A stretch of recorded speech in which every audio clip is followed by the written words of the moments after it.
ئارتەشی ئیسرائیل و کۆمەڵکوژی منداڵان لە غەزە. ڕۆژی هەینی 8 نوامبر بەرامبەر بە 18 خەزەڵوەر نووسینگەی ڕێکخراوی مافی مرۆڤی نەتەوەی گرتووەکان ئەنجامی لێکۆڵینەوەی کارناسانی خۆی سەبارەت بە کۆمەڵکوژی منداڵان لە غەزەی لەلایەن ئیسرائیلەوە بڵاو کردەوە. لەم راپۆرتە هەژێنەرە 32 لاپەڕێدا کوشتارەکانی ئیسرائیل بە وردبینیەکی زۆر و لێکجیاکردنەوەی قوربانیەکان بە پێی تەمەن و ڕەگەز خراوەتە ڕوو. لە راپۆرتەکەدا ئەوە پشتڕاست کراوەتەوە کە 70% ئەو قوربانیانەی تا ئێستا ناویان تۆمار کراوە لە ژنان و منداڵان پێک دێن. زۆربەی قوربانیانی کەرتی غەزە منداڵانی تەمەن 5 بۆ 9 ساڵ بوون. ئێجیت سونگای سەرۆکی فەرمانگەی مافی مرۆڤی نەتەوەی گرتووەکان بۆ ناوچە داگیرکراوەکانی فەلەستین ڕایگەیاندووە بەهۆی ئەوەی کە 80% خەڵکی غەزە لە نێو بیناکانی نیشتەجێبووندا وا ببێ ئاگادارکردنەوەی پێشوەختە بردومان کراون و نزیکەی 10,000 کەسیش تا ئێستا لە ژێر دار و پردوودا ماون، ژمارەی قوربانیەکان گەلێک زیاترە لەو ئامارانەی ئێستا. قەناس بەدەستەکانی ئیسرائیل هەر جوڵەیەک کە هەوڵی نزیک بوونەوە لا باڵاخانە وێرانبووەکان بدەن ئەکەنە ئامانج. هەر بۆیە ئیمکانی دەرهێنانی تەرمەکان یان ڕزگارکردنی بریندارەکان نییە. لە نێو منداڵە قوربانیەکاندا ژمارەی کچەکان لە کوڕەکان زیاترن. راپۆرتەکەی ڕێکخراوی نەتەوەی گرتووەکان دەری دەخات کە ئاماری ئەو گیانبەخت کردوانەی کە لەلایەن وەزارەتی تەندروستی غەزەوە بە خاک سپێردراون واتە 43,000 کەس تا بەرواری بڵاوکردنەوەی ئەو راپۆرتە ئامارێکی دروستە. راپۆرتەکە پشتڕاستی دەکاتەوە کە زۆربەی قوربانیەکان لە ناوچە پڕحەشیمەتەکانی نیشتەجێبوون ڕوویانداوە ئەوەش سەلمێنەری ئەو ڕاستیەیە کە ئامانجی دەوڵەت و ئەرتەشی ئیسرائیل بریتی بووە لە کوشتاری سیستماتیکی ژمارەیەکی هەرچی زیاتر لە خەڵکی سەڤیل و ئێستاش هەر بەردەوامە.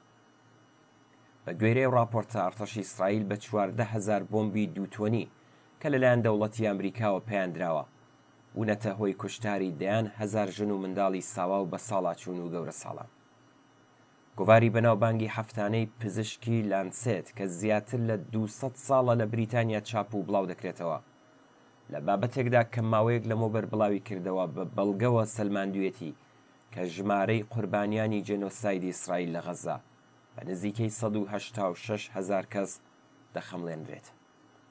هەر بەپێی راپۆرتە لەو شەڕەی ئێستادا کۆمەڵکوژی تەنیا لە ڕێگەی بردومانی چڕ و تەقەی قەناس بەدەستەکان و تانک و هێزەکانی دیکەی ئەرتەشەوە بەڕێوە نەچووە، بەڵکو دەوڵەتی ئیسرائیل بە سەپاندنی قات و قڕی و نەخۆشیەکانی سەرچاوەگرتوو لە ئاوێرانبوونی ناوەندە دەرمانی و نەخۆشخانەکان و نەبوونی دەوا و دەرمانیش کوشتارێکی بێبەزەیانەی بە تایبەتی لە نێو منداڵانی ساوا و کەسانی بە ساڵاچوودا بەڕێوە بردووە.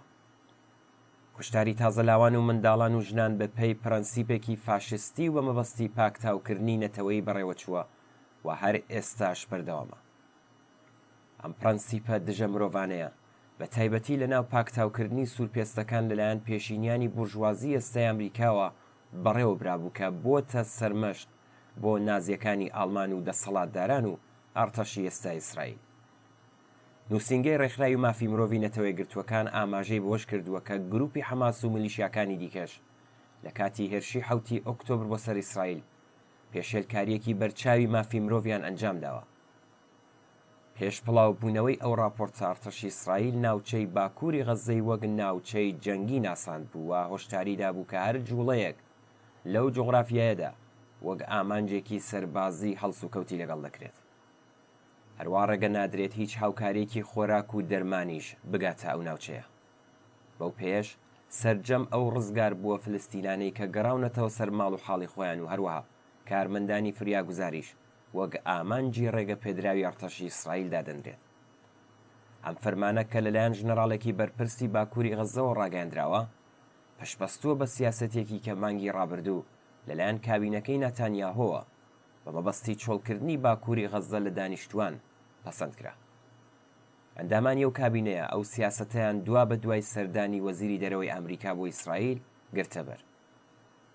راپۆرتەکەی ڕێکخراوی نەتەوەی گرتووەکان ڕێک هاوکات لەگەڵ ڕاگەاندنی سەرکەوتنی ترامپ و خۆشحاڵی نەتانیاهۆ و سەرجەم ڕاستە تونڕەوەکان لە ئیسرائیل بڵاو کرایەوە.